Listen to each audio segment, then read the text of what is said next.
Yeah, good to see you too, Lena. Thanks for having me. Yeah, yeah. You are, is it Prince Edward Island, right? Yes, Is that right? yes, exactly. What Yeah, what time is it? I it always do is 10 o'clock. It's that. not Okay. too early. Yeah. Okay. Okay. I'm so I've had glad. my coffee already, so I'm good Oh, to go. oh, good, good. Because that's part of it is like we have everybody come in and have their breakfast while they're watching us. So Exactly, exactly. yeah, yeah.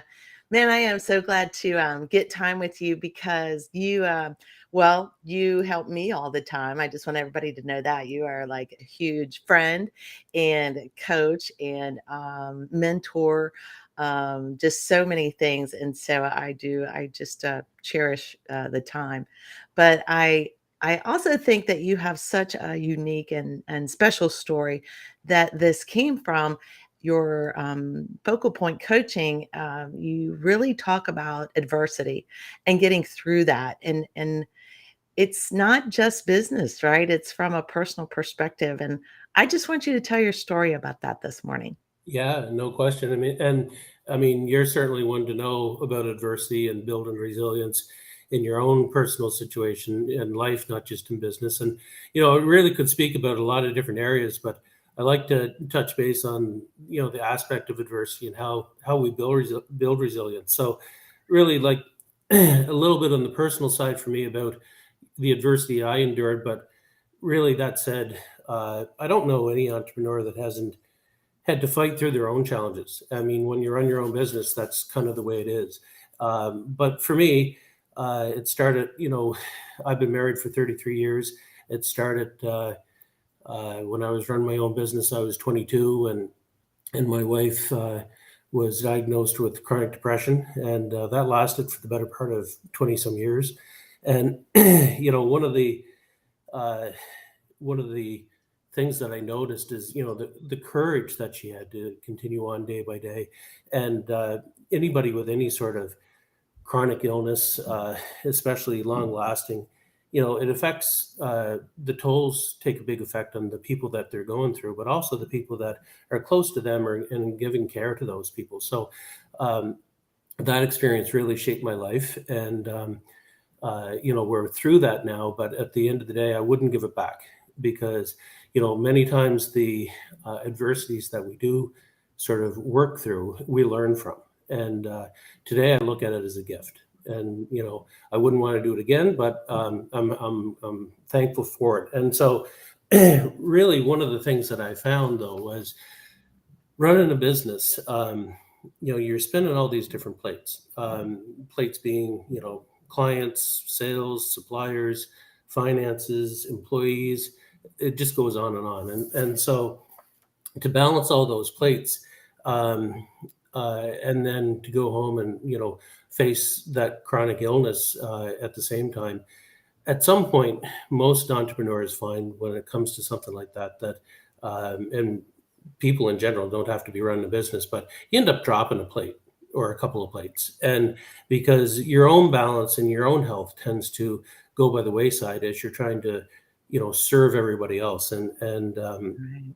ultimately, when that cracks, you drop something. And so, that certainly happened with me. And it was a super learning experience. And so, plus at the end of the day, too, when you look at uh, life in general, we can't get through life and not have some adversity.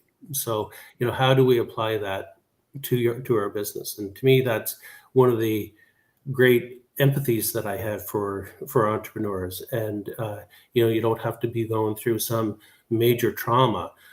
Just everyday life can be stressful. So really, many entrepreneurs find themselves kind of enduring their own storm of sorts. Um, and really, all of our experiences, regardless if they're wins or losses, are a gift. They're an opportunity to learn. And so, one of the things that I look at too with that is, we all have our unique abilities. And as a coach, it's my role, is in addition to many other roles that we have as coaches, but to help clients identify what those unique abilities are and to guide them with their gifts, to guide them through any adversity in their lives and in their business, and to be able to help them through that is a great privilege, because it's hard to get close to people especially when they're going through stressful parts of their life. Um, and really, the objectivity of a third party, be it me or any other coach or a mentor or a friend, it can really offer great support and guidance, and help people navigate through their own storm. So, I mean, really, that said, uh, life's not just always hard either. So hopefully not, anyway. And so, when the waters are calm, how do you maximize your gifts? How do you really sort of grow beyond that? And life is like seasons, and the seasons come and go, and um, the sun rises and sets, and so when things aren't hard, then how do you maximize your life? And so I really enjoy doing that with people as well, because to be able to step back and work on your business, not just so much in it, gives you a great opportunity to live the life that you really want to live. I don't know if that makes sense to you, but It does. It yeah, does. That's really, really great. And in the business sense, Frank, I was thinking that there's times that you also have to look back at all the businesses you've owned. You have a massive amount of experience to bring to that coaching. So it's not just a matter of coaching, but you've owned multiple businesses, all the financial advising, many, many things that you bring. Talk about that, because I mean, it's not, and that was in addition to all the care you were providing too. So your personal journey certainly is the strength that you give to other people that are navigating through their own businesses and challenges, business, personal challenges. definitely. Would you talk about that? Yeah. So the way I look at it is, business is people, and it's so important to have that recognition. I mean, there's not too many businesses around that a solopreneur can do extremely well and not involve people. And so the people might be customers, it might be employees, it might be suppliers, but people are the core of business. So I went from when I think I was 10 years old, cutting lawns, to, running paper routes for years. And I ran a painting company for a number of years. I had about 20 people working for me doing that, and did some light construction with it. And when I got into the financial industry, it was, nobody believes that you have any credibility when you're 22 or 23 years old. I mean, what kind of life experience do you have? Right. So pretty much none. Mhm. And so to kind of go through that process, and then also, I've run a couple of logistics companies, and recently, for the last 4 years or so, I also spent a lot of time as an executive consultant for a produce company. And so, they went from 20 employees to 120. And to experience that kind of growth and to help them through that business development and create an organization was very, very, experienced situation. So, um, having the ability to come across those sort of, and I spent a lot of time in the trucking industry and farming, and so when you come across a variety of industries, then I think it allows us to be a little bit more versatile. And many industries, kind of, I find, get the blinders on. And I certainly saw it in the financial industry, that everything is all about what they do. Mhm. And I one of my good friends is a lawyer, and the same sort of thing. Everything that they do is about the law, and they don't necessarily see that there's other ways of doing business. They don't see that there's different paradigms that they can look at. And so, having a background of a bunch of different industries, and currently a coach, maybe 8 different industries, and that really, I find, gives me a lot of strength to be able to bring that versatility to the people that I work with. Wow, that 8 different industries, that's a lot. That's a lot. Do you have a favorite, or one that is more challenging? Well, Uh, I would say manufacturing is very challenging because there's so much more to that business. There's so many more moving parts to that business. Whereas a solopreneur, for an example, uh, great growth opportunities, a little bit deeper. Usually I go with the individual, but not usually as complex as like a manufacturing type company. And so I find that a great challenge, and I like to step up to the challenge. But really, when it comes to the most challenging part is probably the teams. So back to the people. So to be able to have employees and executive management teams be aligned with the roles that they need to be aligned with, communicate together, and then oftentimes the entrepreneur, the CEO isn't that great at letting go of control, and so sort of to help facilitate that is one of the things that I really love to do, because I think you probably know, but one of my strengths is to be a relator, and so using that strength to have people communicate better with each other has really helped maximize people's results. I love that. I love that. And I think you have a little bit of some funny stories with the people that have the vegetables and the produce, right? I think there's Always. a lesson there. What was that? Well, I mean, there's a bunch of them really, but uh, their inventory lasts 2 or 3 days, and so uh, just to have a good relationship with all the different levels of your business, because you can have, and it goes pretty much with any industry, but it's very obvious in that one, and that we could look at suppliers, and the supplier would have a pallet of tomatoes that would just look amazing. But they take one picture of one tomato or one box, and give some amazing price, and then you ship it, and then they find out the rest of it's garbage. And so we can't sell garbage. We can only sell things that are good.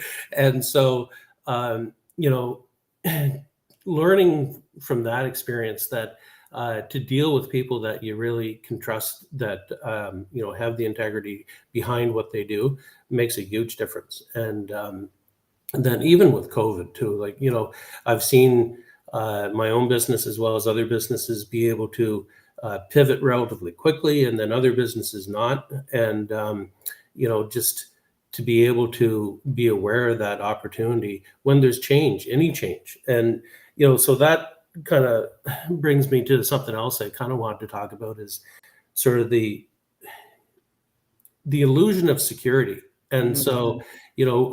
we not to say that we can't or shouldn't try to build our security, but security really is kind of an illusion in that we try to build security within our relationships, definitely, and our health, and we look at security in our businesses, and also financial security, right? And I mean, yourself that the security of health is an illusion. I mean, you can take care of yourself. I mean, obviously, if you're not taking care of yourself, don't expect much. But if you're taking care of yourself, it still doesn't mean that something can strike you that just comes out of the blue. So that plus I mean, COVID is another good example of what's your security in your business. And some businesses, restaurants especially, for an example, were hit extremely hard, as well as others, obviously. But and how do you pivot from that? How do you handle that? And it's pretty bad when the government says nobody's ever allowed to walk into your restaurant. Then how do you figure that out? And so security really is an illusion. So I try to make sure that I coach people to live their best life while they're living it. So part of my message really is to help people find their own peace. We all make mistakes, and we're human, so that's part of the affliction of being human. But to have your own peace, balance, purpose, and passion with some enthusiasm. And if you're not enjoying what you do, you're only here once, and so let's figure out how we can make that happen. And you do that through gratitude and through intention. Like, what are your intentions? And so that's part of the message that I like to bring when I work with people, is to to live with intention because of that. I love that. I love that. And so it's kind of like you help people um, think about their own value, their own worth, their ability to have gratitude to be able to be more successful in business. Does that sound? Definitely, definitely. Yeah, Yeah, now, I love to get into the numbers and make sure that the practicalities of business are working for you. But, if you don't have your own house in order in terms of, your values and where you're going and why you're doing what you're doing, then, the numbers don't mean much. right, right. That's right. And knowing that we only have one time around this planet, making the best of it and not being miserable in what we do is certainly a lot better. Exactly, exactly. Yeah, Yeah, yeah, yeah. So, that's and it's different for everybody, but you don't get through certainly running a business, and you don't get through life unscathed by adversity. So, how do you build that resilience? Usually, like no person is an island, and so rely on the people that are around you. Ask for help. But one of the things that I find, I mean, I certainly was like this, but many entrepreneurs that I talk to are like this, and that is. They're private, and they feel that they need to do it all themselves. They're sort of rugged individualists, and they don't need help. But we all need help. right. And so, if you have the courage to reach out and ask for help, it's there. That is an important key. Did that help you through the many years of being a caregiver in your time, with your wife with the chronic depression? Did that help you? Have you become a champion of that yourself to help others going through that? No question. Yeah. Like, to me, that was a gift. I didn't do a very good job of asking for help myself. And so, now in retrospect, I could have been so much easier on everybody if I had of. But, when you're in the middle of a storm like that, you don't really have that kind of clarity. And so, I did have some amazing people in my life that certainly gave me great support. But, I kept an awful lot to myself because, there's shame that you can't figure it out yourself. There's shame that depression has shame around it. And and, you know, then you think, well, definitely I should have this out myself. And so, to reach out to your support network for that help is really one of the biggest keys. Sounds good. Do you use part of that accountability mindset when you are also coaching from it's this whole combination of whole self and business? And is that something that you advocate? I know the answer to this, but do you advocate, ensuring that like the people surrounding you that you're able to ask those questions? No question. And one of the biggest things to do that is, to connect with people on a level that they feel safe to be able to share that, and to not be judged. We all do great things and stupid things. So, to leave the judgment behind and to be able to open the door to, just to be able to share openly, that really makes a big difference. And in a Well, lot of cases, it's just getting it off your own chest. For me, my real role is to ask the questions, and then just have that discussion. Yes, so I can vouch for that a whole lot, of just being able to, just leave everything at the door and, have conversation, and I'm so grateful to know you because you really do create the space of just, I know sometimes I can come in like, "Oh," and all the things, and, having that, it does make a huge difference. It opens the door to ask for help. Let's see, Neil says, yes, ask for help and continue to press on. Not everybody will engage. And I think that's been a growing part, ongoing in our relationship and learning, is kind of honing down who and what and how to ask for that help, Exactly. and feeling comfortable with it. And so that can be a challenge in itself is that maybe you want to ask for help, but you don't even know what you need to ask for. Exactly. Um, and like you said, being in the middle of the storm in some sense, even if it's your own business storm of going, nothing's working, or I can't quite figure it all out, is like getting that. I focus on that word that you give is clarity, just Yeah, a lot of clarity around what the steps are, how to make it work, and how to drive some reasonable and achievable accountability towards that. definitely. I find um, at some point most entrepreneurs run into what I like to call, and it's not my own term, but I love it. It's the ceiling of complexity, and that, in our lives and our business, we tend to hit that ceiling at some point until we go to the next plateau, and in a lot of cases, that ceiling of complexity is sort of symptomized by frustration. And so it's not necessarily that you're not, profitable, but there's more in some way. There's more, freedom in your own life, or freedom of relationships, more freedom of money, whatever the case might be. And so, how to move your life or your business to the next level is usually you need the objectivity of somebody else. And, it always blows me away that I'll be talking to one of my friends. I have a great friend in Chicago, and I'll be talking to him, and I'll be telling him about some sort of frustration I'm going through, and he'll say, "Well, what about this?" And it just seems so obvious when he says it, and then it's like, "Oh yeah, of course."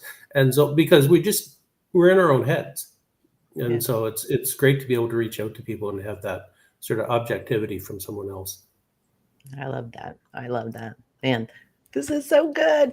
Yeah, I know you've got some new stuff coming up too, and I don't want to forget that because I know we're getting close to our time here.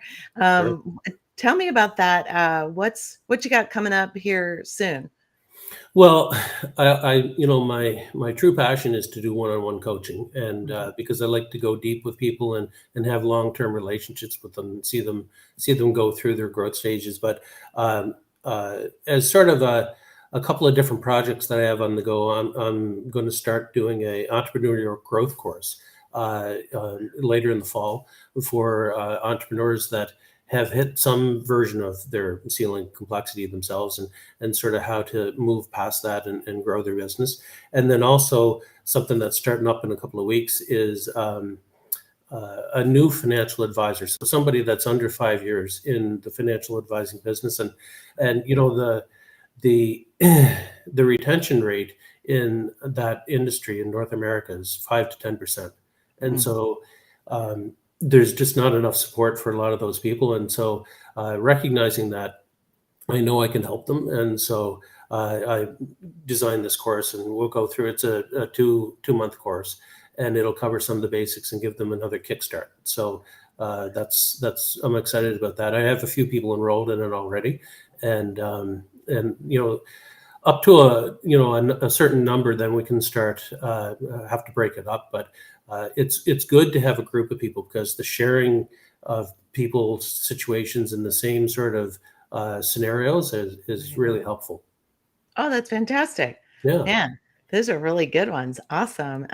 Be sure that you share your connection information and any other details you want to in the chat when we're done. And sure. um, I tell you what, promise me we can do this again.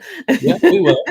um, and we may have a saxophone involved. Maybe we got to start playing a little bit more before that happens. But I I don't want to hurt anybody's ears. I'm gonna put the pressure on Frank. I'm telling you, I'm I dying for know it here. you're like But that. yeah. So I thank you so much for taking your time this morning. And I'm so glad to have you in my life. Everybody that's come, let's say, give some shout outs here to I've got to read two different screens. Sorry, Sure. Neil and Jason and Yolanda and Tina and Abul and let me look over here. Oh, I think that I have a touch screen. It is not. And I think I've pretty much said hi to everybody there, but we're just so grateful to have them come and share the experience. Lots of great comments there. And I encourage everybody to make sure that y'all connect with Frank together and have a one-on-one and see what you can do to be connect and make relationship. And so thank you so much, everybody, for coming. Frank, I'll be seeing you again soon. You're one of Yes, my definitely. besties and have made just a huge difference in my life all the time. Um, and so with Well, I that, appreciate the opportunity because every time we talk, I probably learn more than you do. I don't know about that, but we're just going Oh, to yeah, keep on talking. exactly, So, exactly. all right. Well, you hang on. And everybody, thanks again. And we will be talking to you soon. Perfect. Thanks very much.